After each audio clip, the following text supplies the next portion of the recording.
Apenas levávamos 2 dias casados quando minha sogra dispensou a empregada da casa. Já terminou. A partir de agora, minha nora será a responsável pela casa.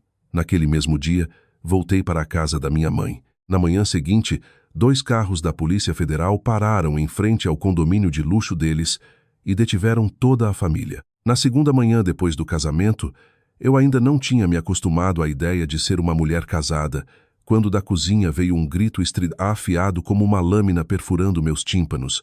Eu tinha acabado de trocar de roupa, tirando a camisola que ainda cheirava ao perfume do casamento, com a intenção de descer para ajudar, quando escutei com total nitidez cada palavra da minha sogra. Silvana, você está dispensada. A partir de agora minha nora está aqui.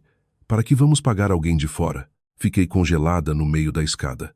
A sensação naquele momento foi estranhíssima, como se tivessem jogado um balde de água gelada da cabeça aos pés. No dia anterior, tudo tinham sido palavras doces, mãos entrelaçadas diante dos convidados, frases como: esta casa agora tem uma nova filha. Mas em apenas uma noite, o tom dela mudou completamente. Já não havia calor, muito menos a voz de uma mãe se dirigindo à recém-casada nora. Desci os degraus lentamente e vi Silvana abraçando sua bolsa desgastada de tecido, encostada na parede. Estava pálida, com os olhos inchados, como se estivesse aguentando a bronca há um bom tempo. Na mesa da sala de jantar, minha sogra, Dona Regina, jogou um avental com brusquidão e depois levantou o queixo para mim. Sua atitude era exatamente a de alguém dando ordens a uma nova funcionária. Disse aquilo bem na frente do meu sogro, do meu marido e da minha cunhada. Nesta casa, não mantemos noras que só servem de enfeite. Quem se casa tem que saber como atender a família do marido. Antes que eu pudesse abrir a boca, ela já tinha começado a me passar as tarefas como se tivesse planejado desde o início. Enumerou cada serviço hora por hora, com uma voz plana e fria. A partir de amanhã você levanta às 6, prepara o café da manhã, limpa a casa e ao meio-dia lava e passa a roupa. À noite prepara o jantar para a família.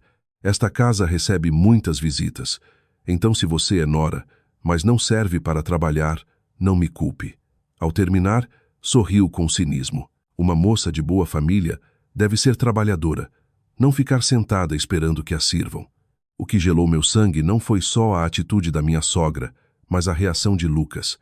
Ele estava sentado bem ao meu lado, mas do início ao fim não me defendeu em absoluto. Olhei para ele esperando que pelo menos dissesse algo sensato, mas ele só evitou meu olhar e respondeu com tom insípido. Minha mãe fala um pouco brusca, mas a intenção dela é boa.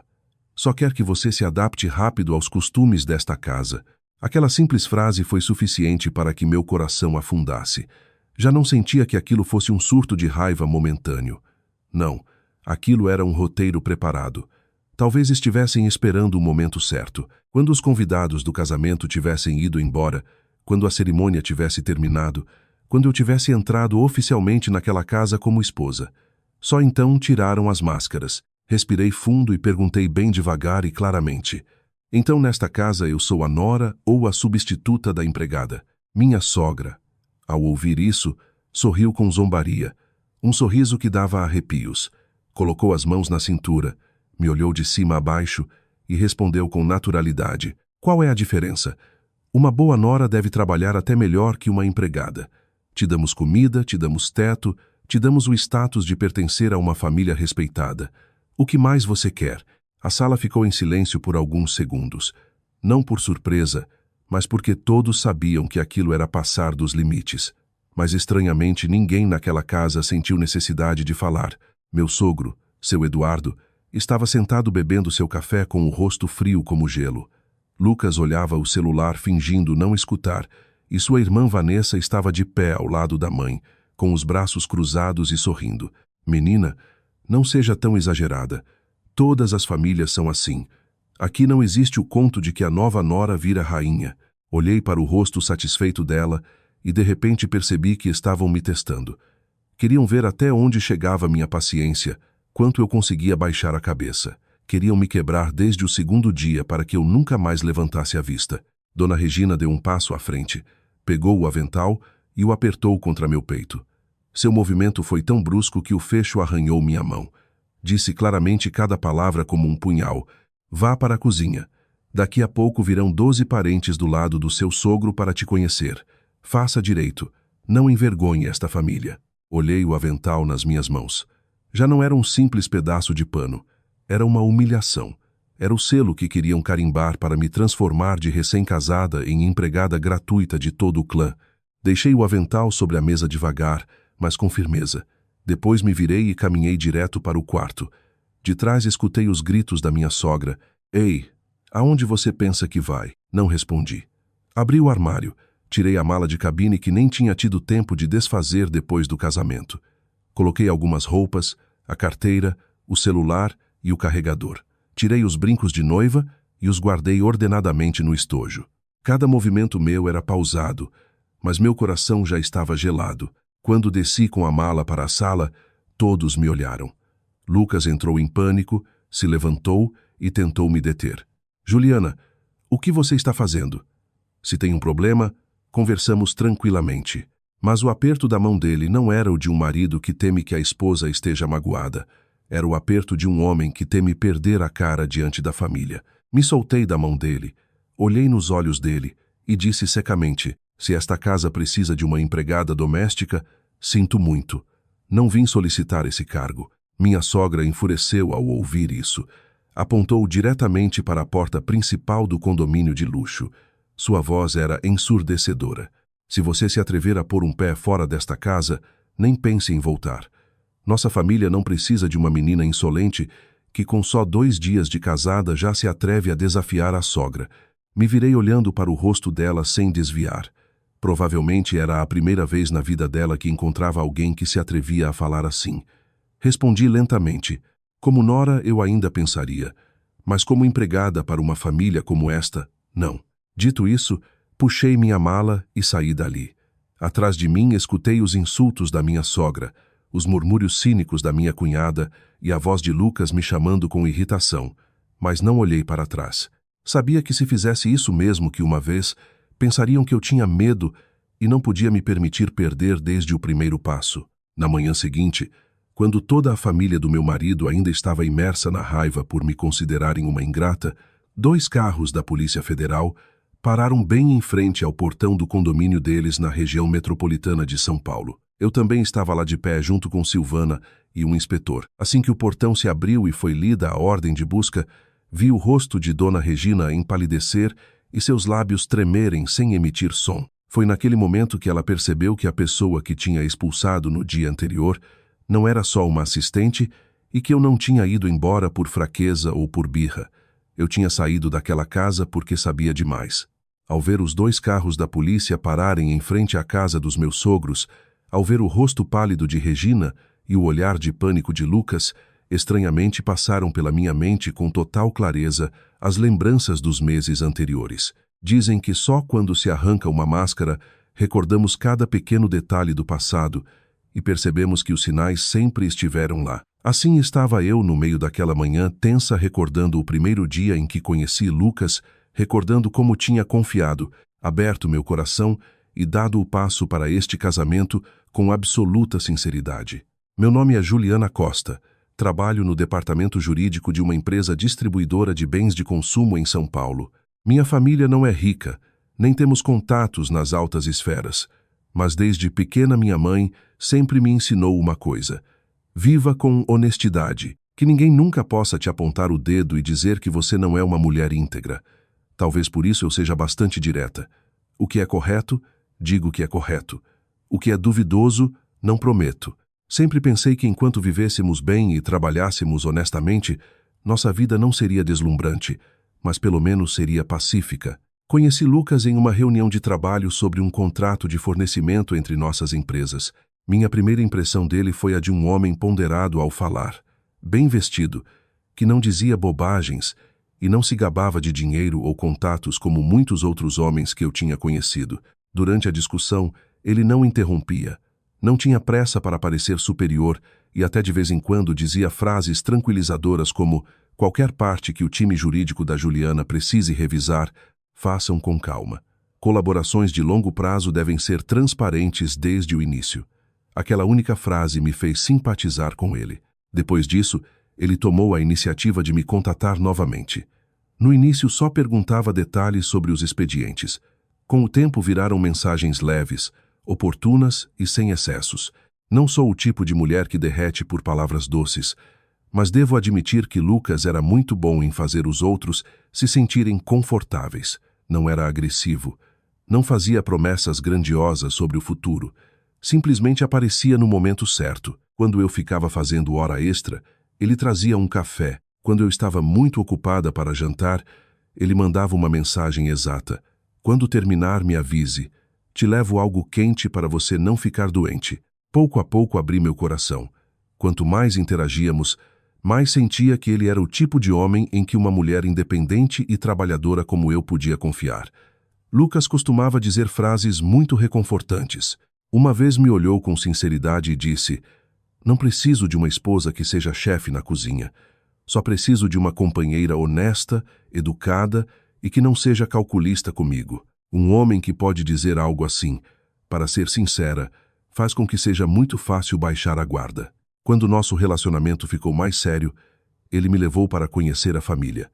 Aquele dia foi a primeira vez que vi Dona Regina.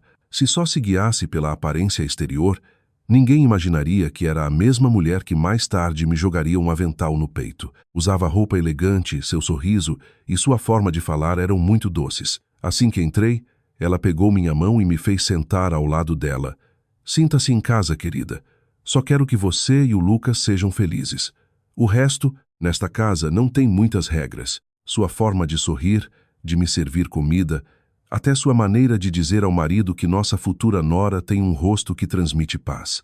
Tudo aquilo me fez pensar que talvez eu fosse verdadeiramente afortunada. Meu sogro, seu Eduardo, era mais reservado. Não era excessivamente amável, mas tampouco frio. Só observava. De vez em quando perguntava algumas coisas sobre meu trabalho e minha família. Seu olhar me fazia sentir que estava sendo avaliada meticulosamente, mas naquele momento pensei que era normal. Naquela casa já estava Silvana, a empregada doméstica. Minha impressão dela foi a de uma mulher magra, calada, com movimentos extremamente cautelosos. Cada vez que Regina a chamava, ela sempre parecia se sobressaltar. Observei um momento, mas depois pensei que por trabalhar há muito tempo, talvez tivesse muito respeito pelos patrões. Naquele momento eu não sabia que se mantinha com o olhar baixo não era por personalidade, mas porque tinha visto coisas demais que não se atrevia a contar. Depois de várias visitas, minha futura sogra começou a insinuar a ideia de morarmos juntos depois do casamento. Disse de uma maneira muito sutil, que soava lógica: "Vocês acabaram de casar. Se forem morar sozinhos de imediato, a casa vai ficar muito vazia. Fiquem morando neste condomínio um tempo para ter ambiente e você ir aprendendo os costumes da família. Depois pensam em se independizar." Lucas também apoiava a mãe. Me disse suavemente: "Minha mãe parece rígida, mas quando você mora perto dela, percebe que tem bom coração. Além disso, quando chegar do trabalho e já tiver alguém em casa, será mais confortável." Foi por essa persuasão que aceitei. À medida que o casamento se aproximava, a família dele preparou tudo em grande estilo. Dona Regina até me apresentava a todo mundo com orgulho. "Minha nora tem formação, fala com educação, se nota que vem de uma família decente." Ao ouvir isso, os outros só podiam me dizer o quão afortunada eu era. Até eu mesma cheguei a pensar. Mas agora, recordando aqueles dias, há algo que resulta estranho. Quanto mais se aproximava o dia do casamento, cada vez que a conversa tocava meu trabalho, o olhar dos três mudava. Meu sogro perguntava com muito detalhe: "Que tipo de documentos você gerencia? Está acostumada a gerenciar contratos comerciais? Conhece bem os procedimentos jurídicos corporativos?" Minha sogra intervinha com comentários aparentemente inocentes. "Uma moça tão esperta com certeza lê os contratos rapidinho." Lucas também brincava pela metade: "Quando já for minha mulher, a papelada desta casa estará em boas mãos." Naquele momento eu só ria. Pensei que só tinham curiosidade pela minha profissão. Nunca imaginei que aquele interesse fazia parte de um cálculo que tinham preparado para mim desde o princípio. E assim entrei naquele casamento com uma convicção simples. Pensei que tinha um bom marido, que entrava em uma família que, embora tivesse suas regras, não era má. Pensei que enquanto fosse sincera, mais cedo ou mais tarde me tratariam bem. Fui confiada demais e talvez por confiar tanto. Quando aquela camada de tinta brilhante descascou, percebi que por baixo não havia pequenas rachaduras, mas uma casa podre desde os alicerces. Quanto mais recordo, mais percebo que o ocorrido na segunda manhã depois do casamento não foi uma mudança de atitude repentina. Foi só o resultado mais evidente de muitos sinais que já tinham aparecido em silêncio, pequenos, mas venenosos. E quanto mais penso, mais me arrepio. Durante o namoro, eu muitas vezes tentava me tranquilizar. Pensava que talvez fosse sensível demais. Depois de visitar a casa de Lucas várias vezes, comecei a notar que a mãe dele tinha uma forma estranha de falar. Não me repreendia diretamente nem mostrava desagrado abertamente. Costumava escolher um tom que soava a brincadeira ou desafio, mas cada frase estava cheia de espinhos. Uma vez, enquanto jantávamos com alguns parentes, de repente ela se virou para mim e perguntou com um sorriso: "Uma moça com estudos superiores como você com certeza não sabe lavar arroz ou limpar peixe, não é verdade?" Toda a mesa caiu na risada como se fosse uma brincadeira inofensiva. Eu também esbocei um leve sorriso, mas meu coração se encolheu. Em outra ocasião, enquanto falava com Lucas sobre meu desejo de continuar trabalhando após o casamento, Regina, que estava descascando fruta perto, interveio imediatamente. O valor de uma mulher se mede no lar, não no título universitário. O ambiente mudou na hora. Seu tom não foi duro, mas foi como uma agulha cravando exatamente no ponto onde os outros se sentem mais seguros. Antes que eu pudesse reagir, Lucas se apressou em sorrir e pegou minha mão por baixo da mesa. "Minha mãe só está brincando. Não dê voltas." Precisamente sua forma de sempre apaziguar em vez de esclarecer o problema foi o que me fez ceder uma e outra vez. Vanessa, a irmã de Lucas, tinha um estilo diferente. Se a mãe lançava indiretas sutis, Vanessa era descaradamente direta. Muitas vezes me olhava com olhos avaliadores e soltava frases cheias de má intenção. "Juliana, se você trabalha tanto, quem vai cuidar do meu irmão?" Outro dia acrescentou: "As mulheres casadas que continuam obcecadas com a carreira acabam destruindo o casamento." Eu te digo, eu só sorria por cortesia, mas comecei a me sentir muito incomodada. Ainda não era oficialmente nora, mas desde a mãe até a filha já estavam mirando no mesmo ponto fraco para me pressionar: meu trabalho, minha independência e meu estilo de vida. Quanto mais eu ia lá, mais sentia uma atmosfera estranha naquela casa. Falavam muito de etiqueta e boas maneiras, mas a pessoa que mais sofria sob aquele teto era Silvana, a empregada que trabalhava lá há anos. Caminhava sem fazer barulho, falava pouquíssimo e sempre olhava para o chão como se respirar forte demais pudesse irritar alguém. Uma vez vi com meus próprios olhos como, ao servir o café e demorar um pouco mais, minha sogra grunhiu: "Aqui não mantemos inúteis." Silvana baixou a cabeça profundamente com os lábios tremendo, deixou a bandeja às pressas e pediu desculpas repetidas vezes. Ver aquela cena me fez sentir terrivelmente incomodada. Uma família verdadeiramente respeitável não trataria assim seus funcionários. Depois houve um incidente que não consigo esquecer. Aquele dia passei por acaso pelo escritório do meu sogro. A porta não estava bem fechada, deixando uma pequena fresta. Dei uma olhada rápida e vi que dentro havia várias caixas empilhadas, alguns selos de empresas e, num canto, embalagens de produtos nutricionais sem etiquetas. Antes que pudesse entender o que estava vendo, seu Eduardo saiu e fechou a porta com força. Me olhou fixamente por alguns segundos e depois sorriu levemente. "São só assuntos de negócios. As mulheres não precisam se envolver nisso." Foi precisamente sua reação tão rápida e hermética que me pareceu suspeita, mas o que mais ficou gravado veio de Silvana. Uma tarde, enquanto eu caminhava do Jardim dos Fundos para a cozinha, cruzei com ela. Tinha o olhar baixo como sempre, mas sua boca sussurrou bem baixinho. Tão baixo que se eu não estivesse perto não teria ouvido: "Senhorita, não assine nada sem ler bem." Me virei surpresa para perguntar, mas ela já tinha passado, como se nunca tivesse falado. Aquela frase foi tão repentina que ficou gravada na minha mente. Não assine nada. Por que me advertia uma empregada tão calada? Por que se arriscava a me dizer aquilo? Dias antes do casamento, minhas suspeitas aumentaram. Aquele dia, minha sogra me chamou para a sala, me entregou um monte de papéis e disse que só eram trâmites do registro e alguns procedimentos administrativos pelo casamento. Falou rápido, me instando a assinar imediatamente porque estava muito ocupada com os preparativos. Peguei um monte de folhas. Com só uma olhada soube que algo ia mal. Alguns formulários não pareciam documentos de registro ordinários. Os cabeçalhos eram muito genéricos e o conteúdo ambíguo. Imediatamente os fechei. Sorri e devolvi. Levo para casa para ler primeiro. Tudo bem, Regina. Ainda não era decepção, mas a irritação de que algo que pensava que iria sobre rodas tinha emperrado. Mas rapidamente recuperou a compostura e disse casualmente: sim, claro, tem que ser meticulosa. Aquela noite, sem querer, escutei minha sogra falando com Lucas no final do corredor. Sua voz estava bem baixa, mas cheia de frustração. Essa menina trabalha em jurídico.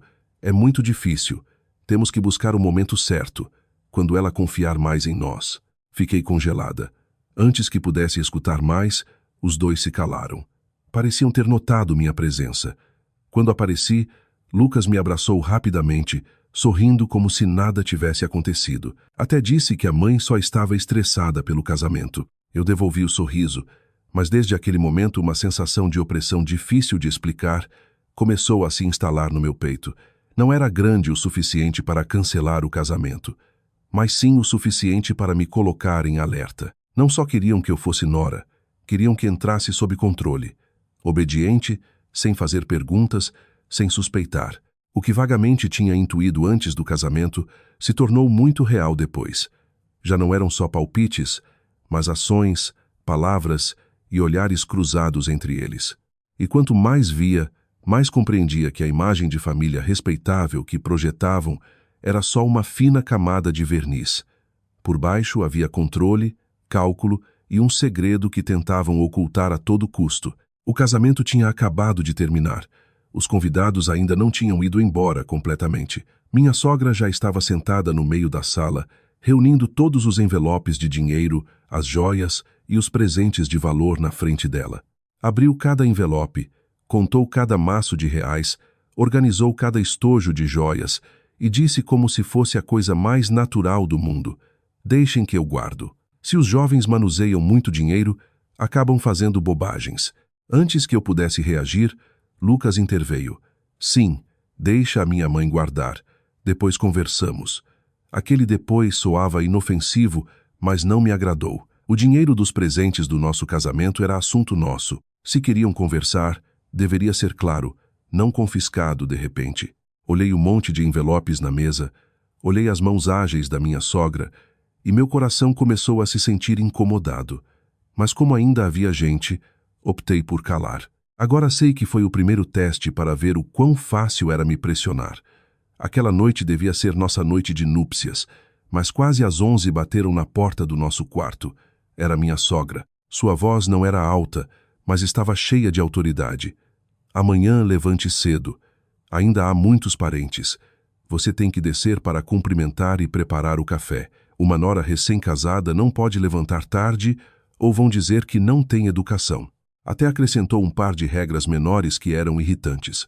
Na manhã seguinte, assim que desci, ela me mandou direto para a cozinha ajudar Silvana. Ainda não tinha bebido nem água e minha sogra já estava ao meu lado apontando isso e aquilo, vigiando cada um dos meus movimentos como se esperasse que eu errasse. Se eu cortava os legumes um pouco grossos, me criticava. Se enchia demais a xícara, franzia a testa. Casei meu filho com uma mulher. Não adotei uma princesa para ficar olhando. Aquela frase me esquentou o rosto, não pelo trabalho, mas pela forma como me menosprezava deliberadamente diante de todos. E o que mais doía era que Lucas via tudo. Passava por ali, escutava cada indireta da mãe, via como me tratavam, mas não dizia nenhuma palavra. Uma vez só me sussurrou: tenha paciência estes dias, deixa minha mãe contente. Olhei para ele e senti frio de repente. Um marido que realmente ama a esposa pelo menos mostraria que entende os sentimentos dela.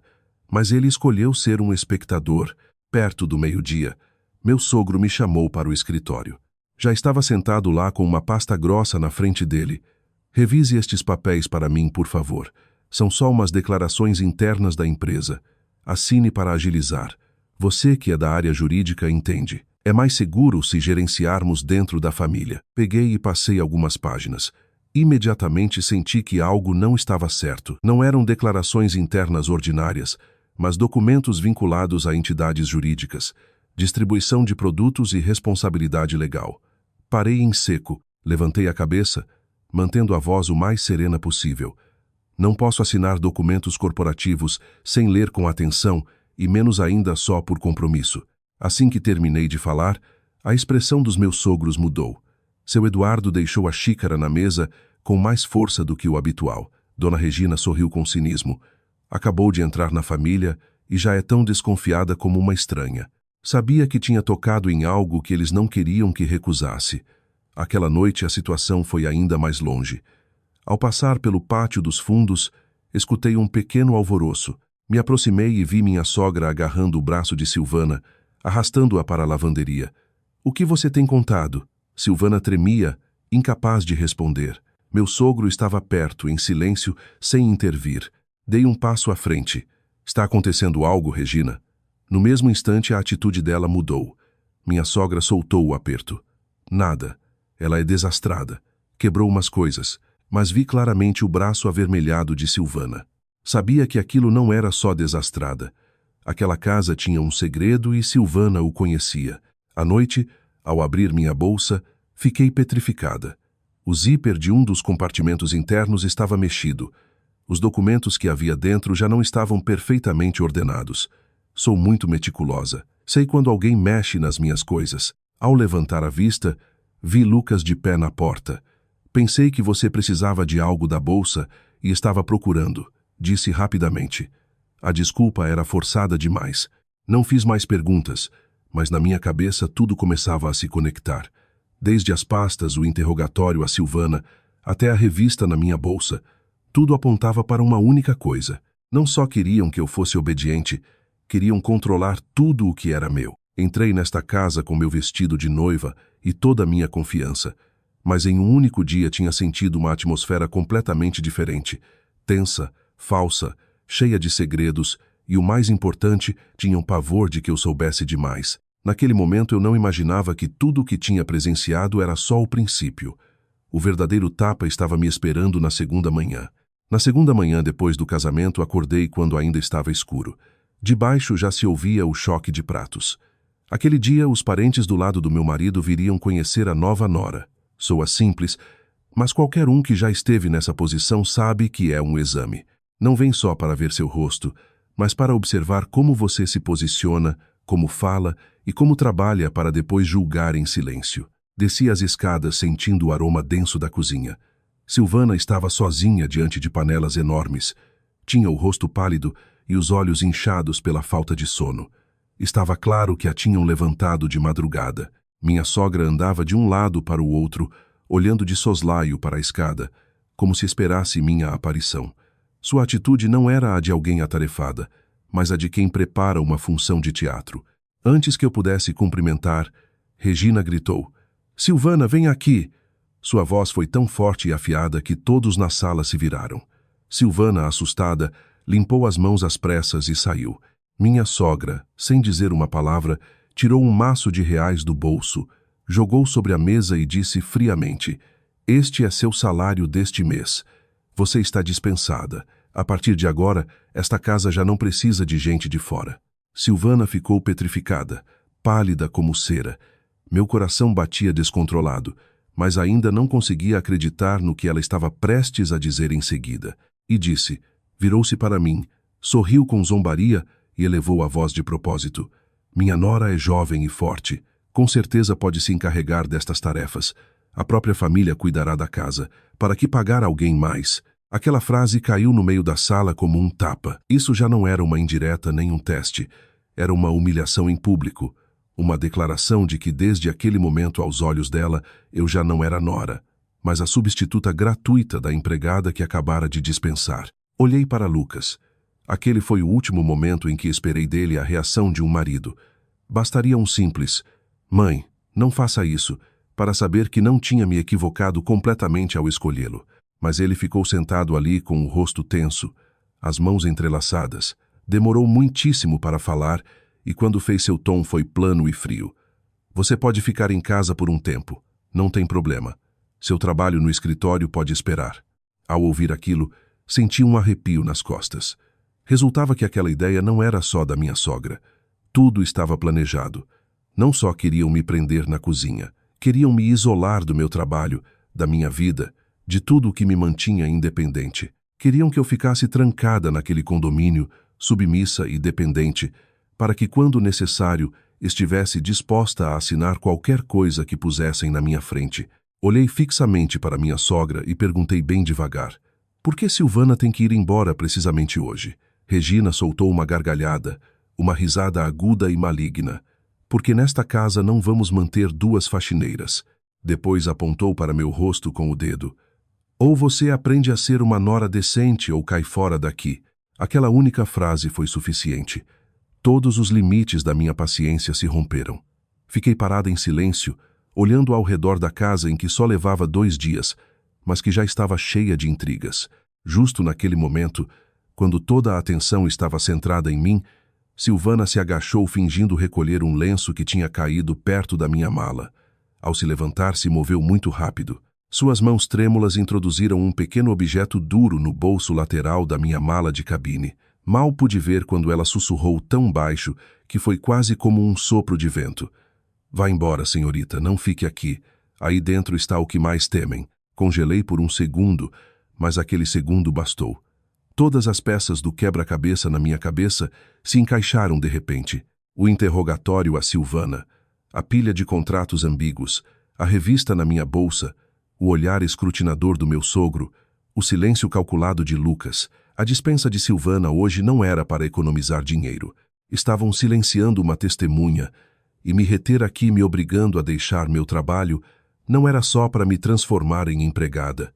Queriam me quebrar, me fazer submissa para poder usar meu nome, para que eu assinasse, assumisse a responsabilidade e me transformasse na cabeça de turco deles. Talvez, por eu ter ficado calada tanto tempo, minha sogra pensou que eu tinha me assustado. Começou a gritar mais forte. Com certeza na sua casa não te ensinaram boas maneiras. Por isso vem aqui com essas pretensões. Eu podia suportar os insultos contra mim, mas se tratasse dos meus pais, não. Ninguém tinha direito de insultar aqueles que me criaram só porque eu me negava a ser escrava deles. Puxei minha mala para o centro da sala. As rodas rangeram contra o chão. Tirei a aliança de casamento e a deixei sobre a mesa de vidro diante de todos eles. O som do anel tocando o vidro foi muito suave, mas a sala inteira ficou em um silêncio sepulcral. Olhei fixamente para minha sogra e depois para Lucas. A uma nora se respeita, a uma empregada se paga. Esta família quer me explorar e ainda de graça. Não contem comigo. Toda a família ficou petrificada. Provavelmente ninguém esperava que uma recém-casada se atrevesse a falar assim. Minha sogra abriu a boca rugindo. Como você se atreve? Já não prestei atenção. Puxei minha mala e caminhei diretamente para a porta.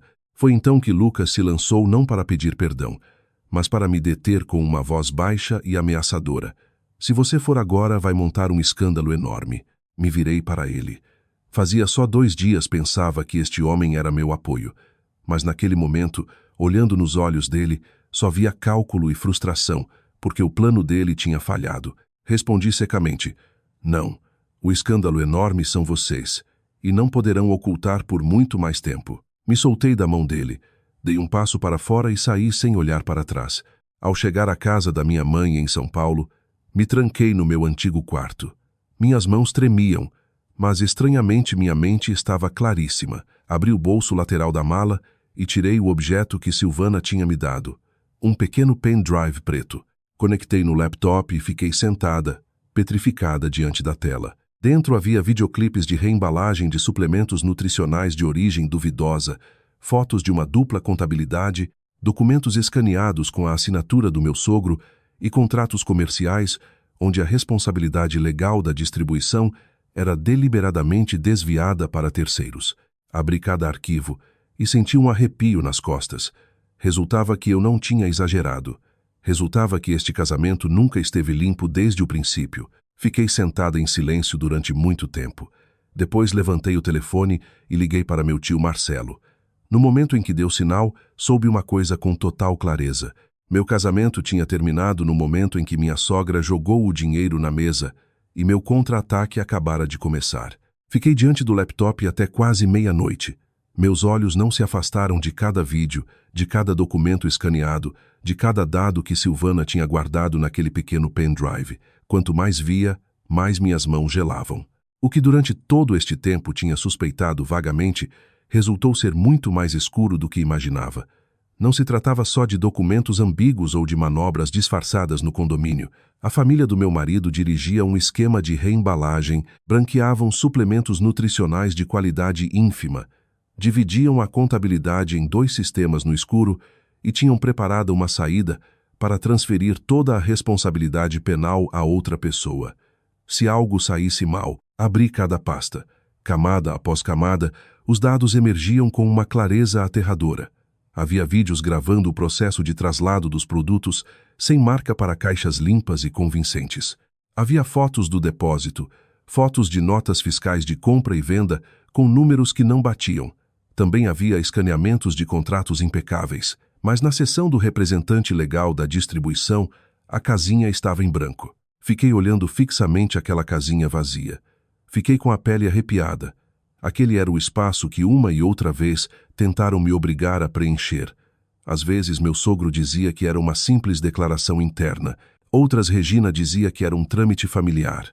Às vezes Lucas me persuadia dizendo que, sendo família, era mais seguro se assinasse eu. Resultou que do princípio ao fim não precisavam de uma nora.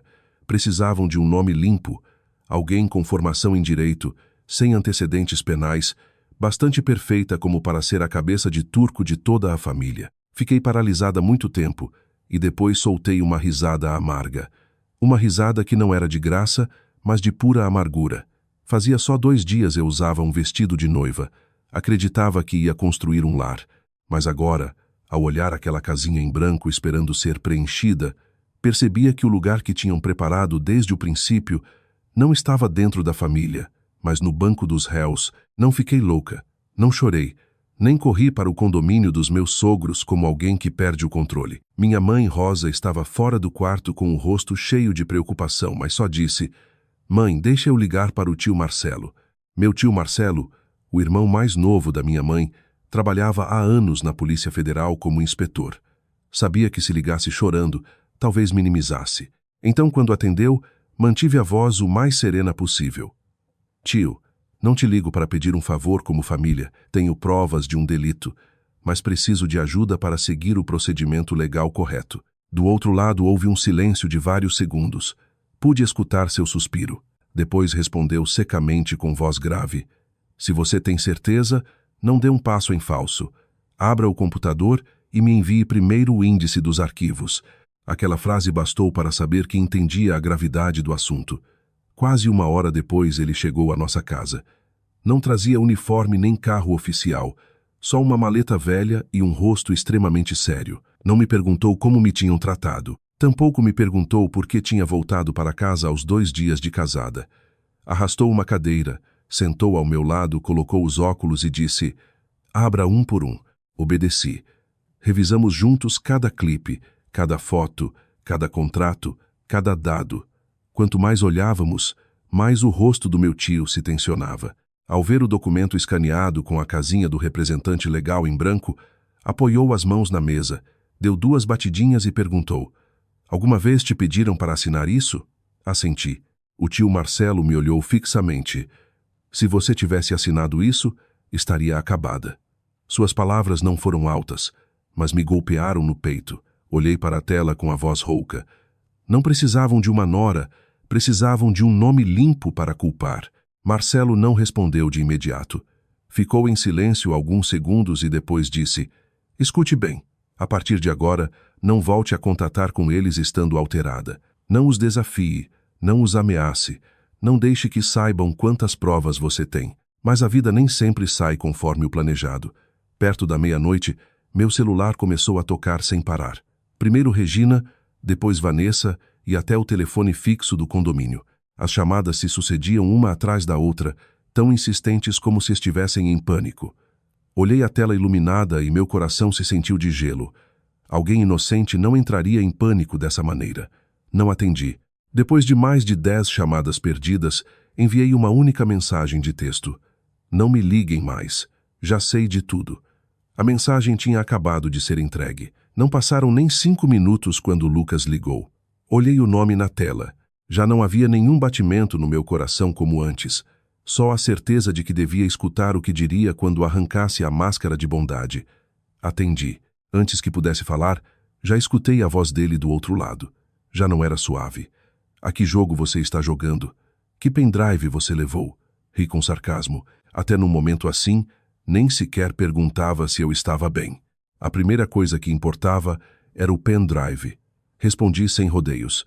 Você deveria perguntar à sua mãe do que ela tem mais medo, de mim ou da justiça. Houve silêncio do outro lado. Pude escutar claramente como rangia os dentes antes de baixar a voz, fria e cheia de ameaças. Não passe dos limites. Você não sabe quem é minha família. Me recostei na cadeira com os olhos ainda na tela do laptop. Minha voz era absolutamente tranquila. Já sei.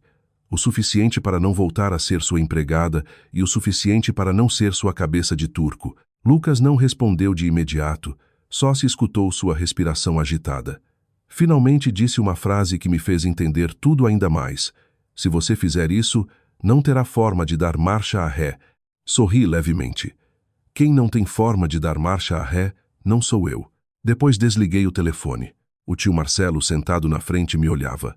Não me elogiou, nem me repreendeu. Só disse, a partir de agora, esqueça a forma como o via como esposa. Já não o considere seu marido. Considere-o uma parte mais deste caso. Ao ouvir isso, se me fez um nó na garganta. Não porque ainda o quisesse, mas pela dor. A dor de saber que há verdades que, uma vez vistas, nunca mais te permitem voltar a ser tão ingênua como antes. Na manhã seguinte, acompanhei meu tio à delegacia para apresentar a denúncia inicial, seguindo o protocolo. Não montei nenhuma cena, nem chorei, contando minhas aflições. Simplesmente me sentei, abri o laptop e entreguei todos os dados originais, o índice dos arquivos, as datas de criação e a origem do armazenamento. Tudo intacto, sem editar. O agente que tomou a denúncia revisou tudo durante um bom tempo, fez algumas perguntas e redigiu o boletim com clareza. Desde aquele momento soube que este problema tinha entrado em uma nova fase. Já não era um conflito entre sogra e nora. Agora era um assunto penal. Antes de irmos, Marcelo parou na porta, me olhou longo tempo e me disse lentamente: a partir de agora você já não é uma parte diretamente implicada no conflito familiar. É quem aporta as provas. Não deixe que os sentimentos nublam seu juízo. Assenti, mas no meu coração ainda restava uma pergunta. Lucas, qual era a sua posição em tudo isso? Era só uma vítima arrastada pela família ou sabia desde o princípio e se limitou a interpretar o papel de bom marido? Saí da delegacia. O céu de São Paulo estava limpo, mas eu sentia frio. Sabia que uma vez apresentada a denúncia, as coisas não se deteriam numa simples briga. E também sabia que a família do meu marido não me deixaria em paz. Não ficariam de braços cruzados vendo como uma nora que levava 2 dias casada destruía o plano que levavam construindo tanto tempo. Mas desta vez, eu não ia fugir. Já tinha saído da casa deles, mas não ia me render. Esperaria. Sabia que eles moveriam peça primeiro e queria ver que cara mostrariam ao se verem encurralados. Pensei que após colocar a denúncia à família do meu marido, se assustaria um pouco, pelo menos temporariamente, enquanto averiguavam que provas eu tinha em meu poder. Mas me equivoquei. Em apenas uma noite, a atitude deles mudou completamente. Já não havia chamadas em tom suplicante, nem falsos intentos de reconciliação. Escolheram outro caminho mais rápido, mais cruel e mais acorde com sua verdadeira natureza: pressionar, difamar e me destruir primeiro para que eu entrasse em pânico e recuasse. Aquela manhã, minha mãe estava na cozinha quando tocou o telefone fixo. Eu acabara de levantar e já podia escutar a voz estridente de Regina. É assim que você educa sua filha para que aos 2 dias de casada arruine o casamento do marido. Que nora! Seu tom já não era fingido, mas cheio de ira e de seu habitual despotismo. Minha mãe não era uma pessoa agressiva, mas tampouco era fraca. Deixou a faca, secou as mãos e atendeu o fone. Sua voz era muito serena. Minha filha não arruína ninguém. Simplesmente se nega a ser cúmplice de algo incorreto. Do outro lado houve um silêncio de alguns segundos e depois Regina soltou uma gargalhada cínica. Já veremos quanto aguenta. Após dizer isso, desligou com força. A cozinha ficou em silêncio. Minha mãe se virou para mim. Não fez muitas perguntas, só murmurou. Já começam a mostrar a verdadeira cara. Ao meio-dia, Lucas apareceu em frente ao portão do nosso prédio. Não avisou antes, nem entrou com a atitude de um marido que vem buscar a esposa. Sua roupa continuava impecável, mas seu rosto era diferente. Já não restava rastro daquele sorriso amável que uma vez me fez confiar. Só restava a atitude de alguém desesperado por proteger os interesses da família a todo custo. Assim que saí para a rua, ele me disse sem rodeios: apague todos os dados. Farei como se nada disso tivesse acontecido. Olhei sentindo um vazio no coração. Mesmo num momento assim, na única coisa que pensava era em apagar as provas. Desci um degrau. Perguntei devagar e com clareza: se eu tivesse assinado aqueles papéis e algum dia houvesse problemas, você assumiria a culpa por mim? Lucas ficou paralisado. O vento movia as folhas secas na calçada, mas ele não se moveu, nem emitiu som algum. Seu silêncio era a resposta mais clara de todas. Nunca tinha tido a intenção de me proteger. Desde o princípio tinha planejado me usar como escudo. Tirei a aliança do bolso e coloquei na mão dele. Você não precisa de uma esposa. Precisa de uma assinatura. Lucas apertou o anel até os nós dos dedos ficarem brancos. Sua mandíbula se tensionou. Após alguns instantes, grunhiu: não me obrigue a fazer uma loucura. Olhei diretamente nos olhos dele. Os que me obrigaram desde o princípio foram você e sua família. Ficou ali alguns segundos mais. Depois se virou e foi embora. Seus passos eram pesados e rápidos. Vi ele se afastar sem sentir a mínima perda. Um homem que se apresenta na casa da esposa não para pedir perdão, mas para exigir a destruição de provas. Desde aquele momento ele era só uma peça mais do caso. Já não era meu marido. Pensei que aquilo já era bastante sujo, mas aquela noite demonstraram que podiam cair ainda mais baixo.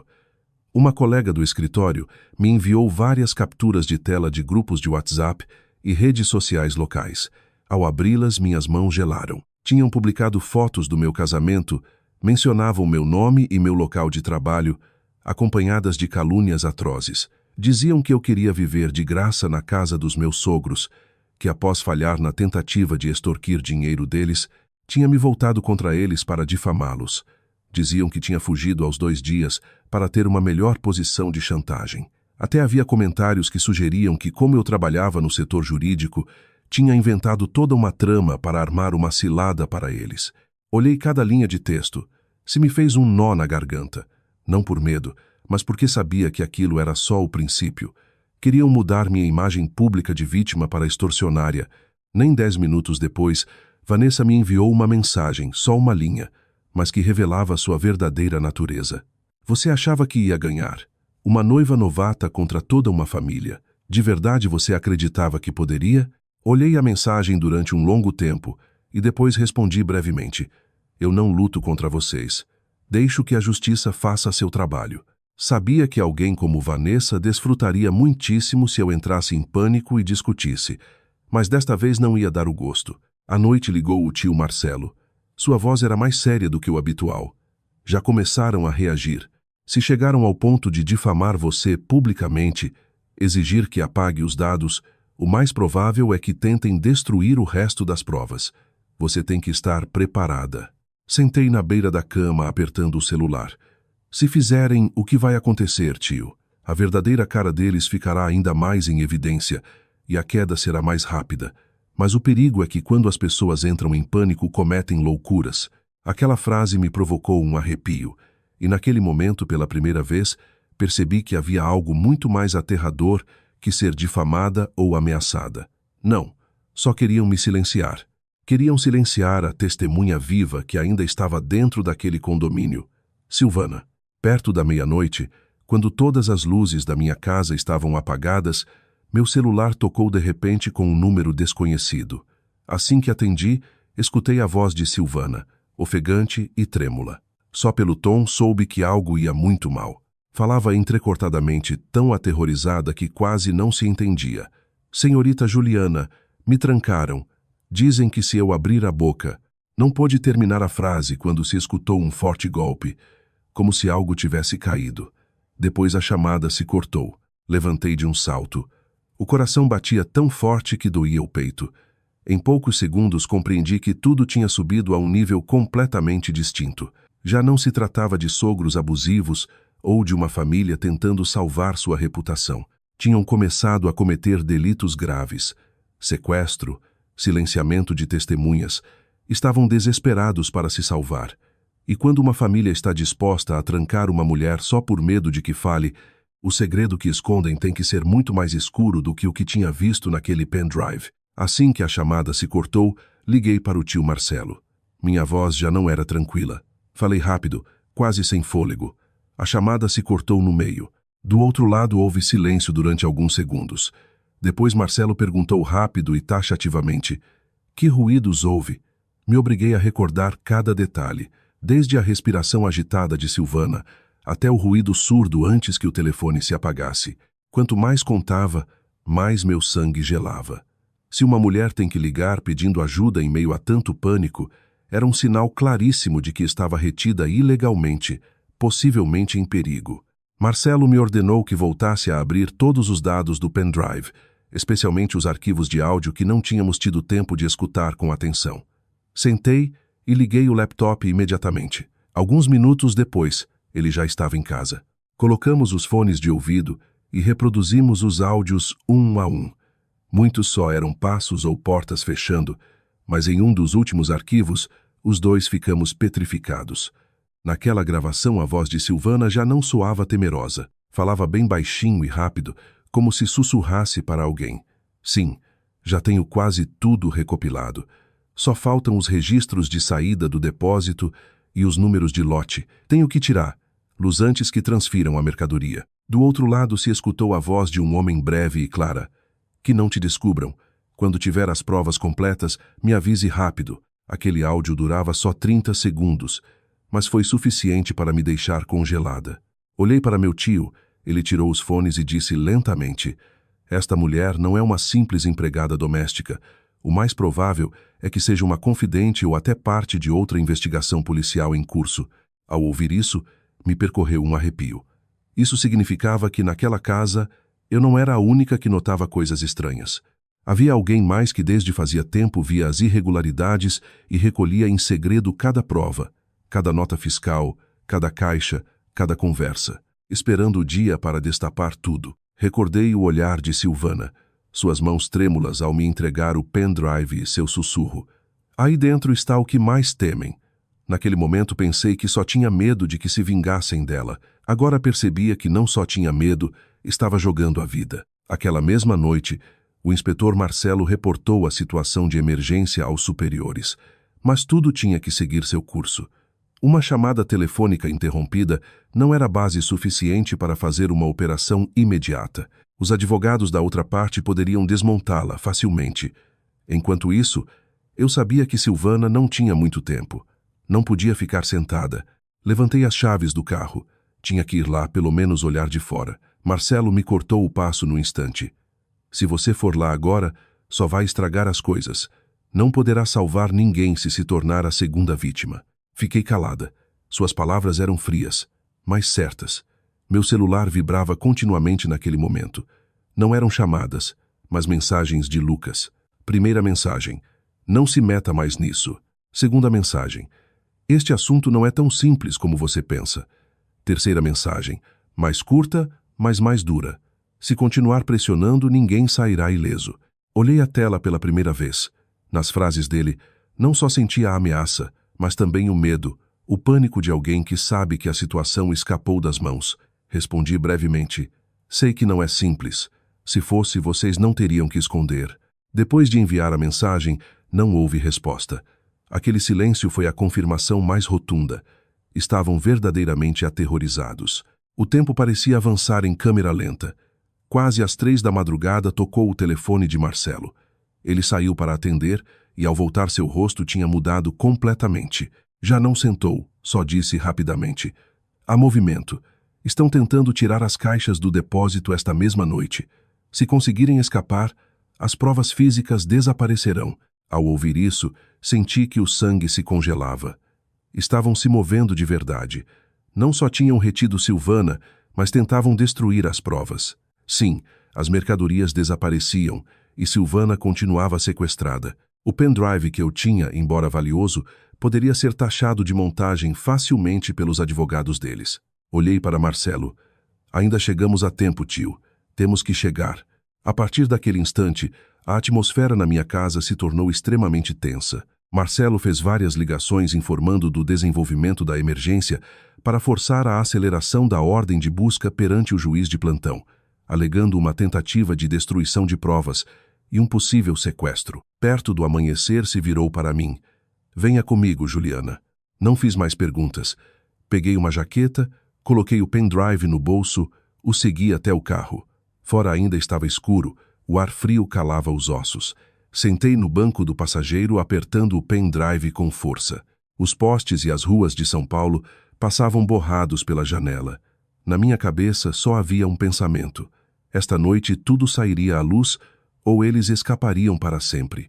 O carro acabara de virar para a rua dos meus sogros no condomínio de luxo quando o céu começou a clarear.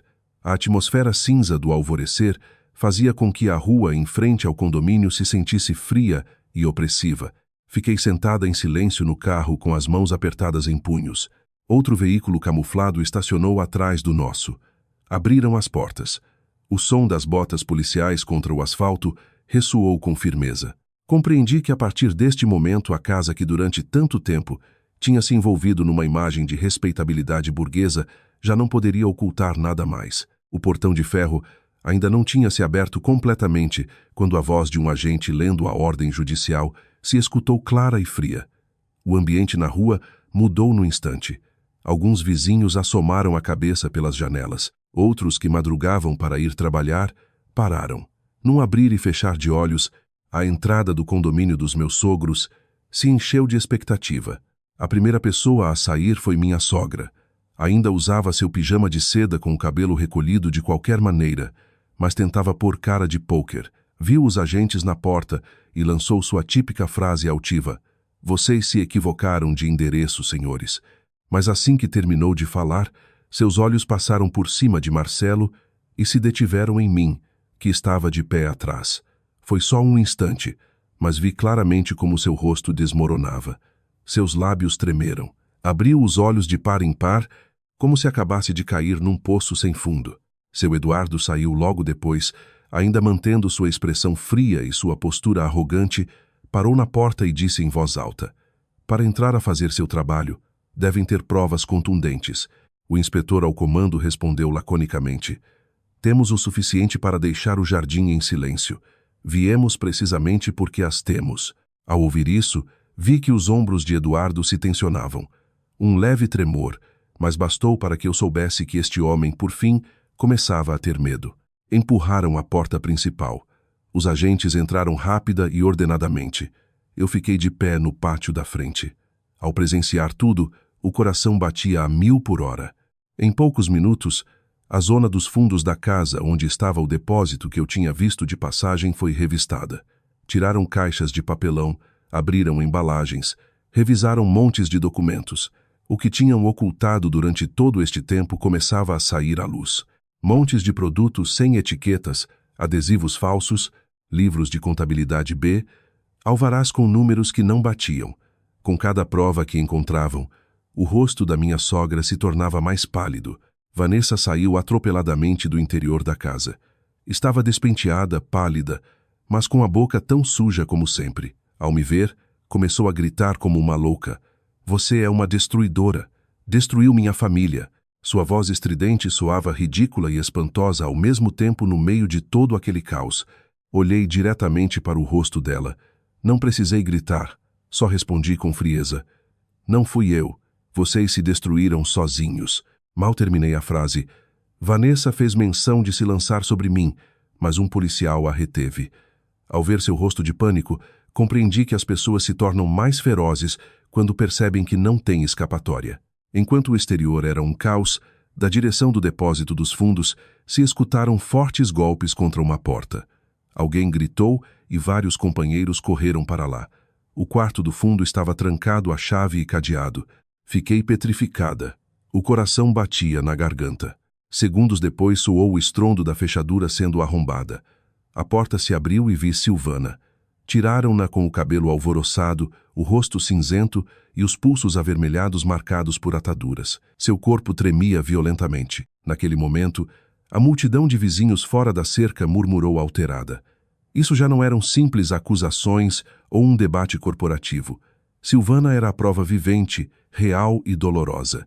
De tudo o que a família do meu marido tinha feito, Dona Regina, ao ver Silvana, pareceu perder a força nas pernas. Cambaleou agarrando-se a uma cadeira da varanda. Seus lábios tremiam enquanto balbuciava. Eu não sei nada, não sei nada. Isso não é. Mas a forma tão presa de pânico em que negava só a desnudava ainda mais. Levantei a vista e vi Lucas de pé, paralisado, no patamar das escadas do segundo piso. Desde o princípio mal tinha aberto a boca. Já não havia ameaças nem olhares calculadores. Simplesmente estava ali de pé, me olhando fixamente. Seu olhar era uma mistura de ira, medo, desespero e um sentimento de traição. Mas ao olhar nos olhos dele, já não sentia dor, porque não fui eu quem traiu primeiro. Quando concluiu o registro preliminar, meu sogro, embora já estivesse sob custódia, teve tempo de se virar para mim. Com o rosto endurecido e os olhos cheios de ódio, grunhiu. Você acha que ganhou? Sustentei o olhar. Minha voz soou muito serena. Não, só me assegurei de não perder. Ficou petrificado um instante. Talvez foi a primeira vez que percebeu que eu já não tinha medo desta família, nem das palavras deles, nem da máscara de família unida que tinham utilizado para esmagar os outros durante tanto tempo. Os 2 carros da polícia foram embora quando o sol começava a subir.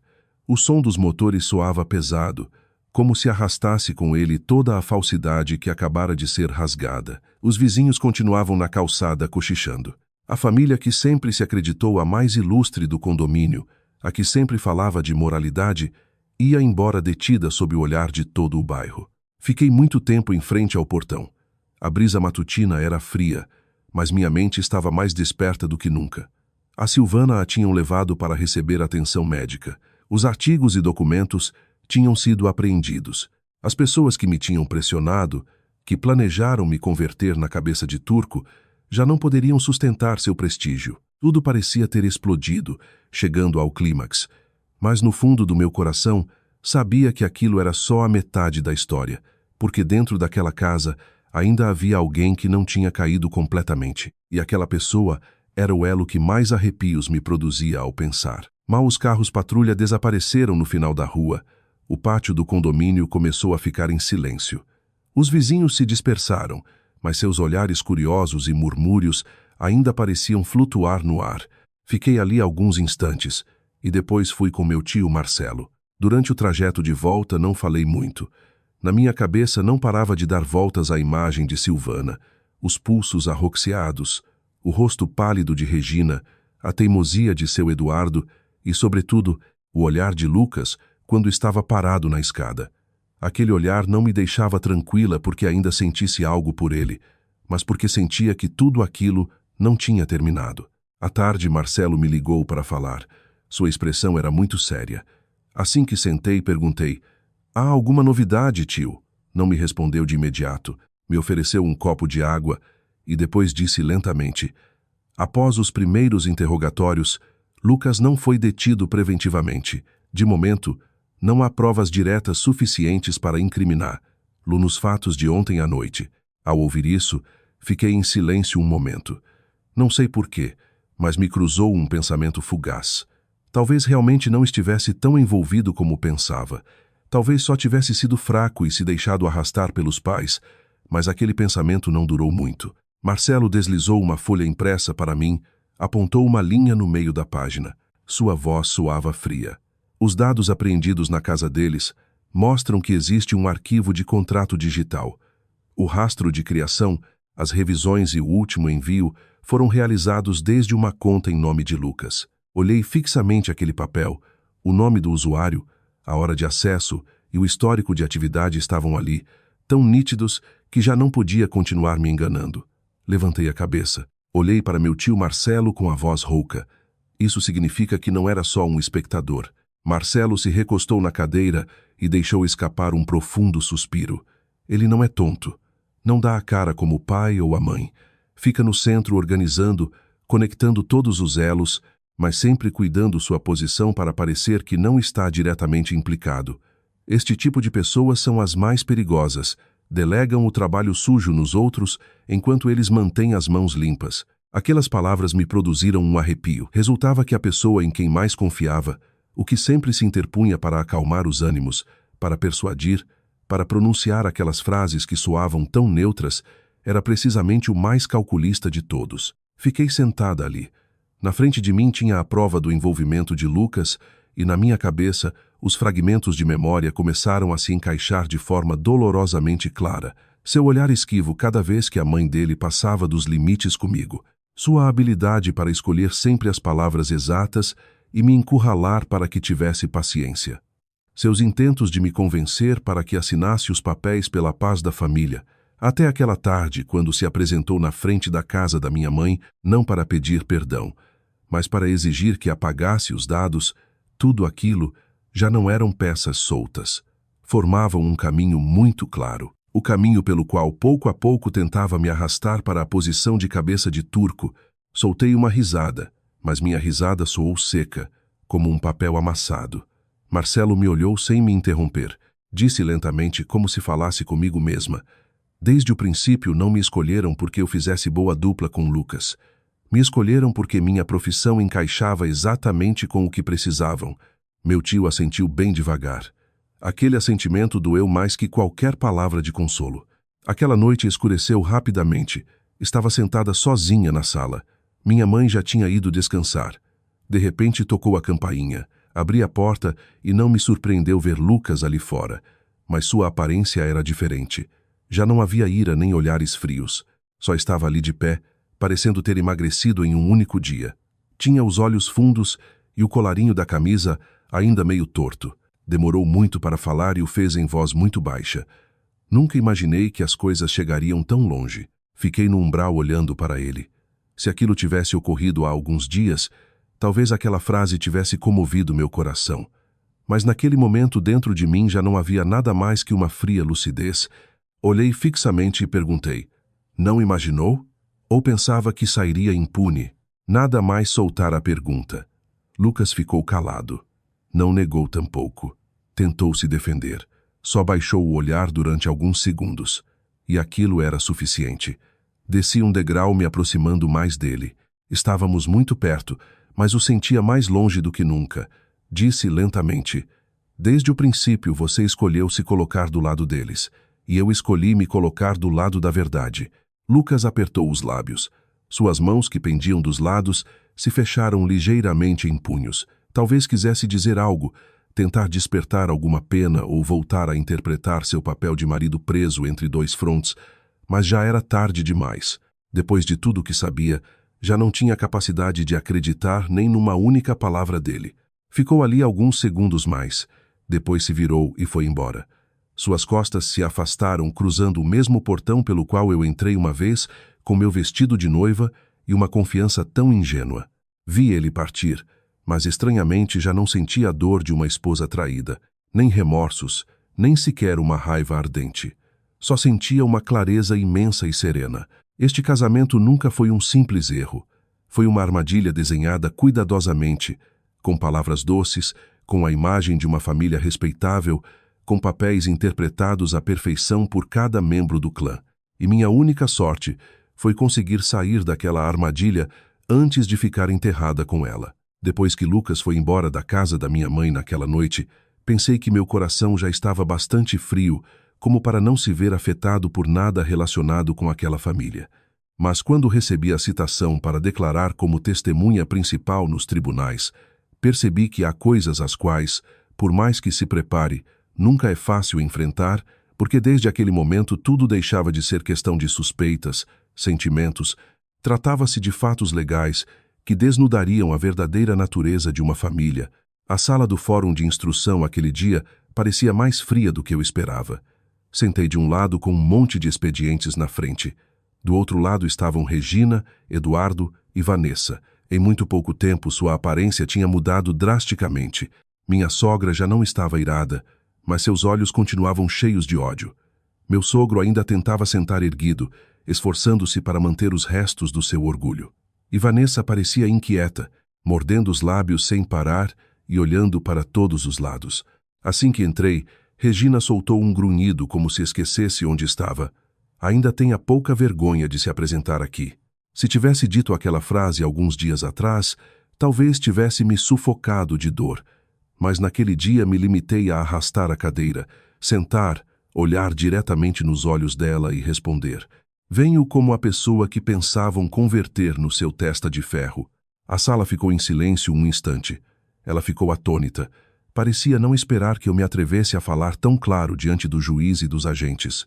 Ao pronunciar aquela frase, senti um ligeiro alívio, porque por fim, ao que sempre tinham disfarçado sob o manto da família, podia chamar pelo verdadeiro nome. O interrogatório começou sem rodeios. Abriram cada expediente, mostraram cada prova, o depósito, as embalagens, a dupla contabilidade, os contratos comerciais com as casinhas em branco. Cada detalhe foi exposto com tanta clareza que não havia lugar para evasivas. Mas seu Eduardo continuava teimoso, escutou em silêncio e depois disse com voz áspera: sem minha assinatura não se pode demonstrar nada. Sua atitude me fez compreender algo. Mesmo chegados a este ponto, ainda tinha a esperança de escapar. Não esperei que me perguntassem. Sentei erguida com voz serena. Me obrigaram a assinar em múltiplas ocasiões. Tenho gravações. Ao dizer isso, entreguei o arquivo de áudio pertinente. Uma gravação ressoou na sala. A voz de Regina se escutou com absoluta nitidez. Assine rápido. Se algo acontecer, a família se encarrega. Aquela única frase foi suficiente para tornar o ambiente ainda mais denso. Vi como o rosto da minha sogra empalidecia. Vanessa foi a primeira a explodir. Se virou para mim, com o rosto vermelho de ira e os lábios tremendo. Você é uma ingrata.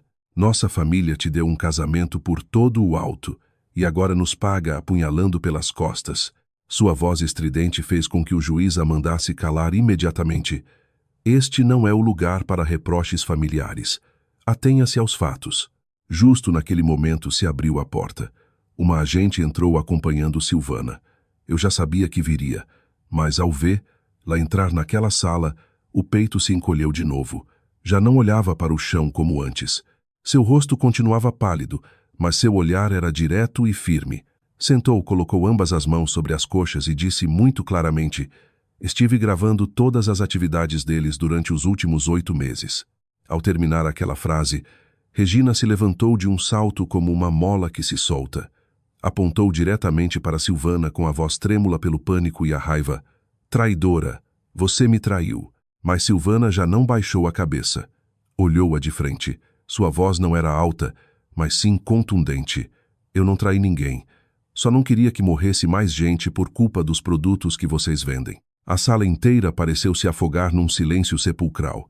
Aquelas 2 palavras me produziram arrepios. Até então, na minha cabeça, isso era um caso de fraude corporativa, falsificação e evasão. Mas quando Silvana pronunciou a palavra morrer, tudo mudou. Isso já não era só um negócio sujo. Havia vidas em jogo. O inspetor se virou para mim. A senhora sabia que estes produtos tinham causado danos graves à saúde anteriormente? Neguei com a cabeça.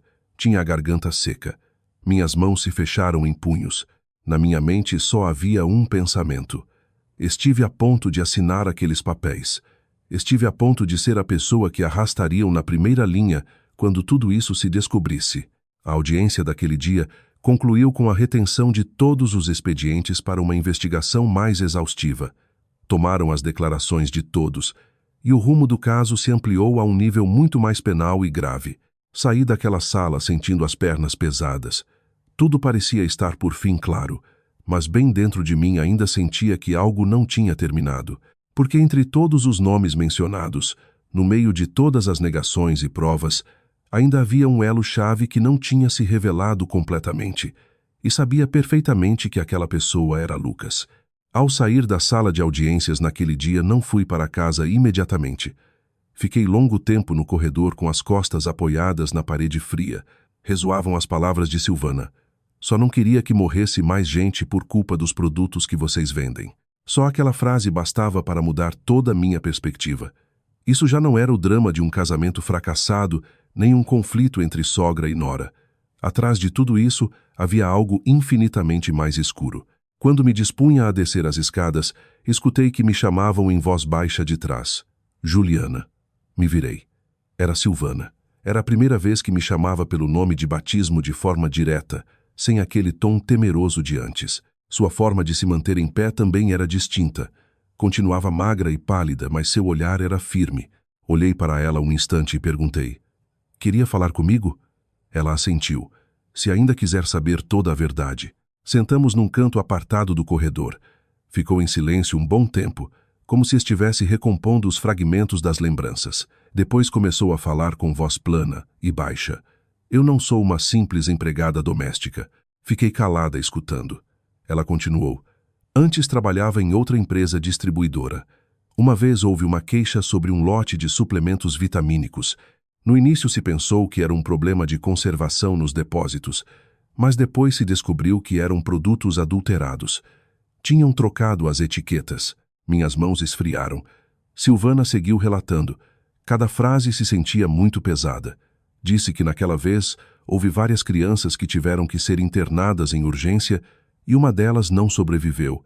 O caso se fechou rapidamente, modificaram os documentos, desviaram a origem do produto através de múltiplas empresas de fachada. De fora parecia um problema de qualidade habitual, algo da vigilância sanitária.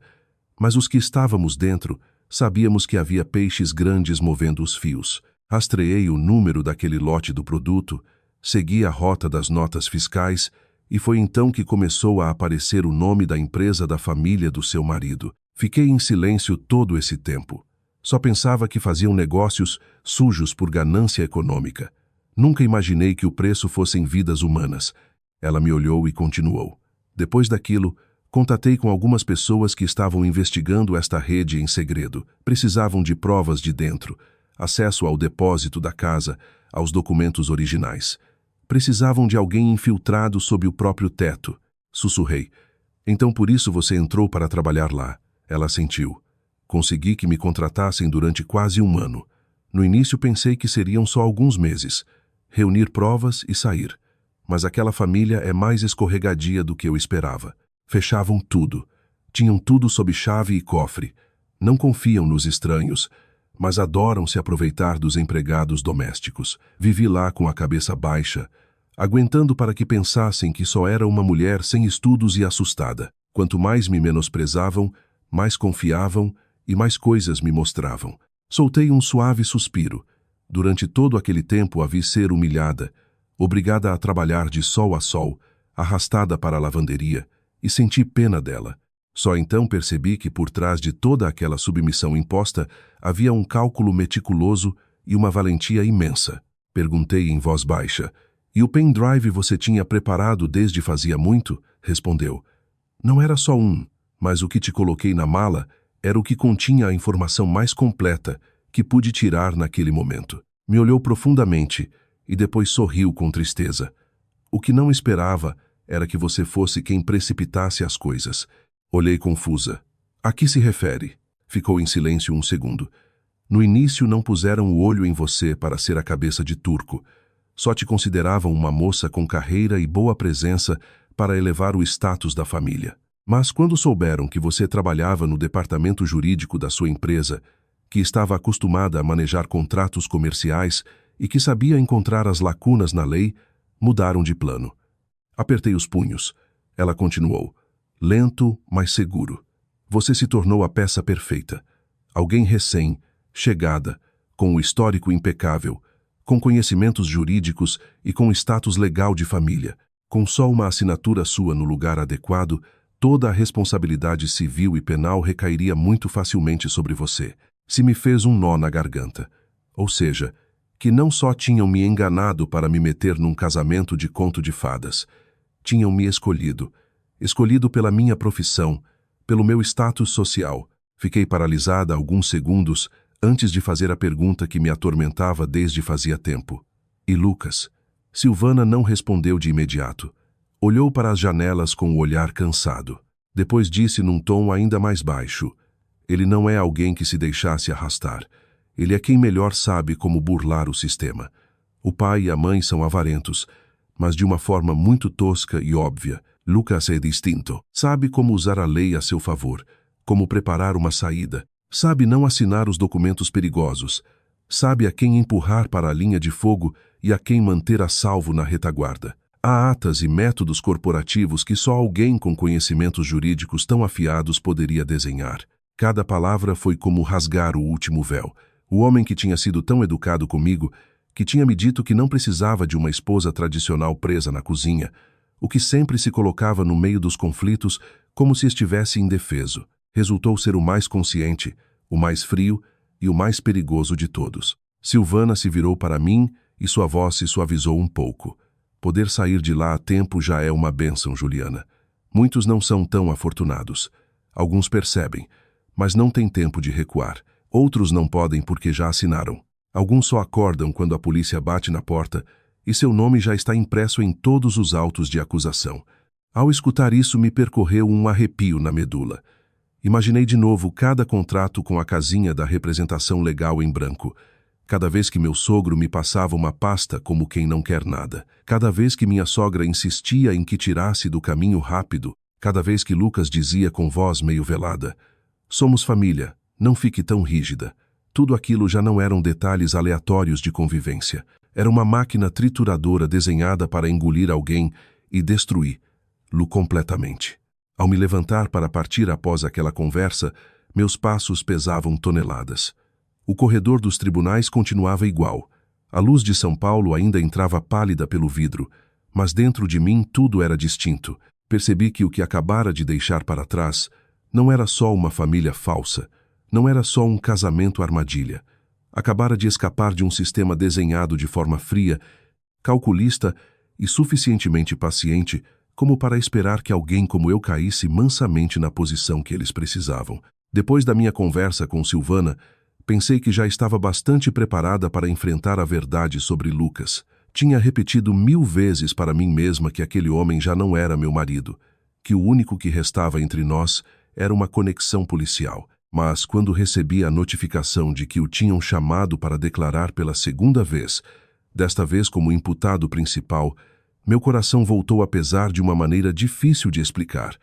Talvez porque, embora já tivesse visto a verdadeira cara dele através do rastro informático e dos testemunhos, num canto do meu ser ainda precisava escutar Lu sair da própria boca, não para perdoar Lu, mas para sepultar de uma vez por todas os restos da minha candura.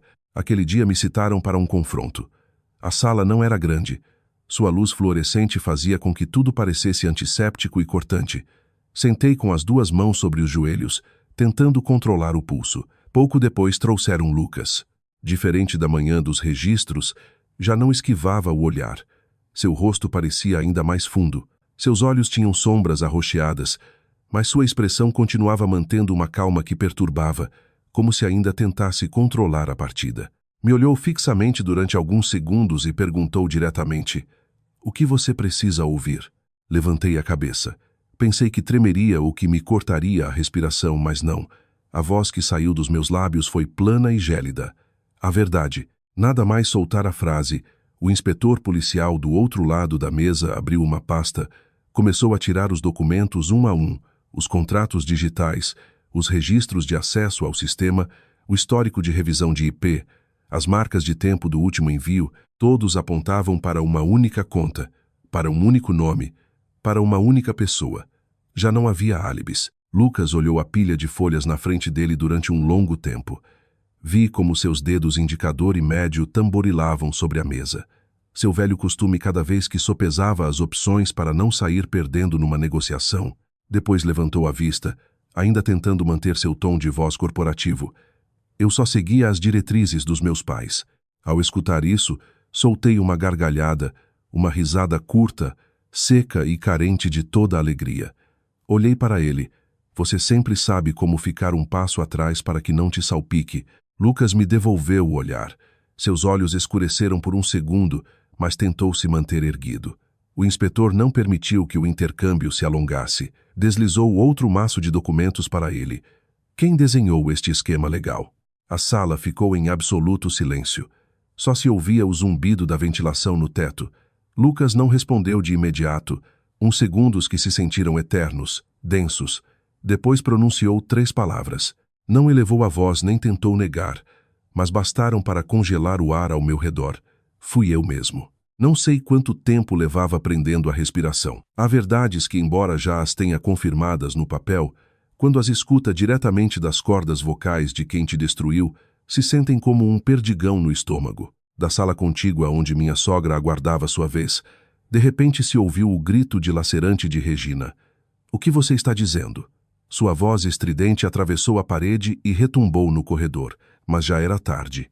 As palavras estavam gravadas e desta vez não disse eu, nem Silvana, nem o juiz, mas o próprio filho. Se virou para mim, e sua voz perdeu todo o filtro. Já não restava rastro da sua falsa templança. "Nunca pensei que você cruzaria esta linha." Aquela frase fez com que meu coração parasse, mas não de dor, mas porque por fim sentia a redenção de ouvir o que precisava. Olhei para ele de frente e respondi destilando gelo, porque dava por sentado que eu ia assinar. Desta vez, Lucas não tentou se defender. Esboçou uma leve careta, um sorriso cansado e carregado de derrota.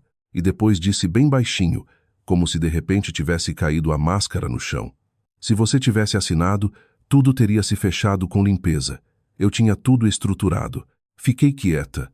Aquela frase era mais condenatória que qualquer prova pericial, mais asquerosa que todos os desprezos da minha sogra, mais gélida que as algemas que colocariam nele depois, porque confirmava o pesadelo. Desde o minuto 1 nunca tinha me olhado como a uma mulher com quem compartilhar a vida.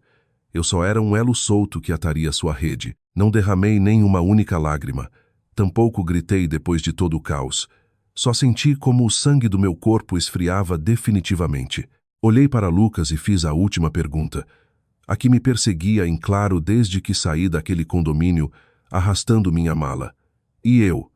Qual era meu papel no seu plano estruturado? Lucas não evitou meus olhos nem duvidou. Não levou nem um instante. Respondeu direta, breve e tão cruelmente que os ouvidos me zuniram. Como a testa de ferro oficial, fiquei sentada, inerte. Aquela resposta, embora concisa, foi o auto de falecimento dos últimos retalhos do que alguma vez chamei amor no meu interior. Resultava que todos os jantares românticos no centro de São Paulo, todos os "eu te amo" sussurrados, todas as mãos entrelaçadas passeando pelo Ibirapuera, todas as olhadas de suposta admiração, se alguma vez contiveram 1 miligrama de verdade, jamais foram tão honestas como a baixeza que acabara de cuspir na minha cara. O homem a quem tinha entregado minha confiança resultou ser quem planejou com mais precisão minha imolação. Me levantei muito lentamente. Não disse nem uma palavra mais. Já não havia nada que debater. Chega um ponto em que as palavras são inúteis, porque a verdade já está bastante afiada como para amputar qualquer laço. Assenti levemente com a cabeça, não para ele, mas para mim mesma, como para selar que a partir daquele instante era livre. Depois me virei e caminhei para a porta sem olhar para trás, porque sabia que com aquela simples e asséptica confissão, meu casamento tinha ficado oficialmente incinerado. Não com um auto judicial de divórcio, não com a dissolução de bens, mas com a fria confissão do homem que dormiu ao meu lado. Ao voltar para casa após aquele confronto, senti uma sensação estranha. Já não sentia o golpe do impacto nem a desorientação. Tudo era tão óbvio que não cabia dúvida alguma. O mais perturbador era precisamente o silêncio que sucede ao colapso. Era como estar de pé no meio de um campo em ruínas após a passagem de um furacão, ver tudo arrasado e aceitar que aquela paisagem não voltaria a ser a mesma. A mega-operação policial avançou a um ritmo avassalador. Do que no princípio parecia uma partida de lotes manipulados, a Polícia Federal destapou uma trama imensa: evasão de capitais, falsidade em documento mercantil, delitos contra a saúde pública e uma rede de empresas fantasma para desviar os fundos. Quanto mais raspavam, mais me repugnava comprovar que a família do meu marido não tinha dado um passo em falso por acidente. Tinham feito da fraude sistemática sua forma de vida. No clube ou nos restaurantes de luxo, pareciam a quintessência da alta burguesia paulistana. A portas fechadas eram uma organização criminosa de manual. Pouco depois, o juiz ditou prisão preventiva sem fiança. Dona Regina e seu Eduardo ingressaram no presídio como os cabeças da trama. A Vanessa retiraram o passaporte e a imputaram como cooperadora necessária pelo branqueamento dos rendimentos. E Lucas, após a extração dos seus dispositivos eletrônicos e as confissões cruzadas, não teve escapatória. O executivo impecável que me conquistou resultou ser o engenheiro da maquinaria. A notícia saltou aos telejornais e à imprensa nacional mais rápido do que eu teria querido. Talvez pela gravidade dos cargos ou pelo contraste com sua intocável vida social, a morbidade do caso foi imparável. Dezenas de pessoas que tinham consumido os lotes adulterados, que tinham sofrido sequelas, que no momento denunciaram, mas cujas queixas foram arquivadas por falta de provas, começaram a sair à luz pública. Via os informativos com os punhos tensos, não por medo, mas por uma ideia que não parava de martelar. Se naquele meio-dia eu tivesse baixado a guarda, se tivesse estampado minha assinatura naquelas escrituras, seria meu rosto o que agora sairia pixelado nos telejornais, entrando nos furgões da Polícia Federal. Uma manhã, quando tive que ir assinar uma ratificação na Praça de Castelo, vi por casualidade como tiravam minha sogra pelos corredores traseiros. Já não desprendia aquela arrogância altiva. Tinha as raízes do cabelo grisalhas, as bochechas fundas, e embora seus olhos continuassem sendo 2 punhais, seu olhar estava oco. Ao passar custodiada junto a mim, deteve o passo 1 segundo e me cravou os olhos. Havia bile, raiva e desespero neles. E então disse com a voz rota pelo cigarro e o encarceramento: "Você nos arruinou." Fiquei de pé, erguida, sustentando o olhar à mulher que me esfregou aquele avental de assistente, que quis dobrar para me ter de criada e depois me entregar ao matadouro. Curiosamente, naquele momento senti uma serenidade absoluta. Só respondi bem baixinho, mas vocalizando cada sílaba: "Não, Regina, vocês cavaram sua própria cova." Ficou petrificada. Provavelmente era a primeira vez em toda sua privilegiada vida que alguém a desarmava com a verdade. Porque há fatos que, uma vez que saem à luz, não podem ser tampados com prepotência, nem talonários. A Silvana concederam proteção e facilidades processuais. Os discos rígidos e áudios que extraiu durante 1 ano foram a coluna vertebral do caso do promotor. Muitas vezes me lembrava dela e se me encolhia a alma. Uma mulher magra que esfregava os pisos em silêncio, a quem tratavam como um móvel mais da casa, se converteu ao final no ariete que derrubou todo o castelo de cartas. O tio Marcelo também me olhava de outra forma depois de tudo isso. Continuava sendo um veterano parco em palavras, mas me demonstrou que sempre seria meu escudo. Uma vez saindo de tomar um café após falar com meu advogado, caminhávamos pela rua e me disse em voz baixa: "Você fez o correto, Juliana, mas o pedágio de fazer o correto nunca sai de graça." Assenti levemente. Ninguém precisava me jurar. Eu o levava marcado a fogo. Poucos dias depois formalizei a demanda de divórcio contencioso, sem lágrimas, sem tremores. Sentei no escritório do meu advogado. Li cada cláusula. Preenchi meus dados e estampei minha assinatura em cada página. Ao levantar a caneta, minha mão se deteve uma fração de segundo. Não por dúvidas, mas porque me veio à mente o peso daqueles contratos fraudulentos que me punham sobre a mesa da sala, com o mesmo tom complacente, com a mesma cantilena de que eram papeladas sem importância. Mas a diferença abismal era que então buscavam minha assinatura para me arrastar para o presídio deles. Desta vez, assinava meu bilhete de liberdade. O casamento nasceu morto. Foi orquestrado sobre um balanço de risco e benefícios. Assim que, ao me divorciar, não senti o luto de perder um projeto de vida. Só senti o imenso alívio de ter abortado uma condenação. O furacão foi amainando. Pelo menos na superfície do meu dia a dia, a instrução do processo seguia seu curso. Os imputados continuavam em prisão preventiva. Minha rotina pouco a pouco voltou ao seu curso, mas minhas cicatrizes já formam parte da minha pele. Não só me marcou a mim, mas a muitos que escutaram o ocorrido. Porque quanto mais reflito sobre o que vivi, mais compreendo que isso não é só um folhetim pessoal, é um aviso a navegantes para qualquer um que deposite sua fé cega na perfeição das aparências, que se deixe nublar o raciocínio pelos elogios ou que normalize as pequenas bandeiras vermelhas por não incomodar. Lares que não se constroem com ferro, se constroem com o sorriso perfeito, com a falsa educação esquisita, com o guarda-chuva de um sobrenome de renome e com a palavra família usada como mordaça. E se naquela manhã do meu segundo dia de casada eu não tivesse estado suficientemente desperta como para me negar a ser a empregada deles, hoje não estariam sozinhos pagando suas culpas frente à justiça. Eu estaria com eles. Depois da tempestade, os dias recuperaram sua cadência. Não um ritmo de esquecimento, mas um ponto de equilíbrio onde aprendi a preparar o café pelas manhãs, sem que um sobressalto me encolhesse o estômago se tocasse a campainha. Aprendi a digitar no escritório sem ter que olhar por cima do ombro, a sentar no sofá, a conversar com minha mãe, sem sentir aquela laje invisível na garganta. Voltei ao meu posto após uma breve licença médica.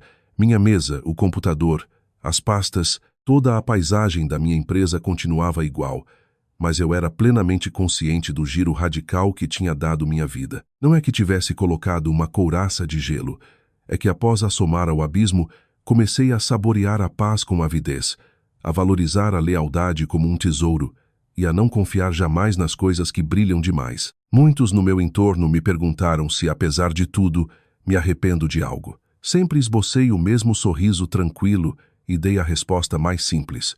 O único erro de que me arrependeria nesta vida é de não ter pegado a mala naquele dia. Não é uma frase feita de mulher empoderada. É pura sobrevivência. Porque há jaulas das quais só percebes a asfixia quando já estás fora respirando ar limpo. No princípio era inevitável que cada vez que algum brilho me devolvesse aqueles dias, o peito dosse. Não porque sentisse falta de Lucas, mas pelo luto da confiança traída.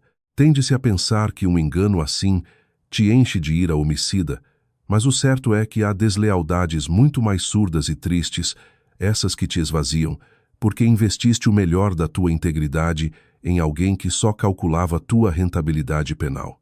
Uma noite cálida, enquanto minha mãe e eu preparávamos o jantar na cozinha, ela me perguntou quase num sussurro, sem levantar a vista dos tomates que estava cortando: "Ainda te dói, querida?" Disse com a voz contida, como se temesse me quebrar. Fiquei quieta um instante, soltei o pano e dediquei um sorriso. Não um sorriso eufórico nem derrotado, um muito meu. "Sim, mãe, dói um pouco ainda, mas não conseguiram me afundar." Minha mãe não fez mais perguntas, só assentiu bem devagar e seguimos cozinhando. Aquela noite dormi de um tirão com uma calidez reconfortante no peito. Suponho que porque ao fim não sentia a obrigação de aparentar que tudo tinha sido um mau sonho. O pendrive de Silvana guardo numa gaveta, não como troféu de guerra, nem como lenha para o rancor. Conservo como um humilde lembrete de que em certos cruzamentos de caminhos da vida, um único passo atrás pode te custar tua identidade, mas um único passo à frente te salva a vida. E naquele dia, rodeada de cinismo, classismo e pressão, escolhi não me inclinar. Silvana fez as malas e voltou para sua terra. Antes de ir, veio me ver no meu apartamento. Usava jeans e uma blusa simples. Seu rosto continuava fino, mas seus ombros já não carregavam o peso do mundo. Antes de nos dar um abraço de despedida, me olhou nos olhos e me presenteou com uma frase que levarei para o túmulo. Não só salvou seu próprio couro, Juliana, com aquele portão salvou famílias que nunca chegará a conhecer. Há algumas semanas, quando a fase de instrução do julgamento oral estava se fechando, o destino quis que passasse de carro por aquela avenida dos condomínios de luxo. O portão de ferro forjado continuava ali, a era subia pelo muro. A fachada de pedra era a mesma, mas a atmosfera que envolvia o terreno era gélida, desolada. A majestosa residência, vista do assento do meu carro, me pareceu uma casca vazia e lúgubre, como se todo o luxo, o berço e os bons sobrenomes que ostentaram alguma vez não tivessem sido mais que um cenário de papelão para ocultar uma imensa podridão moral. Pisei no acelerador e segui meu caminho sem virar a cabeça. Não por orgulho, mas porque não deixei absolutamente nada ali que merecesse minha atenção. Há verdades que, uma vez que arrancas pela raiz, contemplar o buraco que deixam só é perder tempo. Hoje, livre de tudo aquilo, não arrasto a tragédia de ter perdido um lar. É impossível perder o que jamais se construiu. O que verdadeiramente consegui evitar foi uma condenação disfarçada de ata matrimonial, uma ratoeira na qual, se tivesse ficado pelo que dirão, ou por inércia, teria entregado em troca toda a minha liberdade, minha reputação e minha alma. Hoje já não sinto um ódio visceral ao recordá-los. Sinto um profundo e sereno agradecimento a mim mesma por ter tido a lucidez suficiente de fechar aquele zíper e partir. A integridade para me negar a estampar minha assinatura contra minha própria ética profissional e a firmeza implacável de não dar nenhum passo atrás sob o chantagem emocional da palavra família. Nenhum de nós tem um radar infalível para não se equivocar nunca de rota. Eu me equivoquei de cheio. Escolhi o homem errado e pus minha fé em mãos de trapaceiros. Mas aprendi que o maior perigo não é cometer um erro garrafal. O verdadeiramente trágico é perceber que vai direto ao precipício e ainda assim se obrigar a seguir pisando no acelerador por medo do escândalo, por culpa ou por pânico de ter que se reconstruir do zero. E eu já me reconstruí, e desta vez os alicerces são só meus.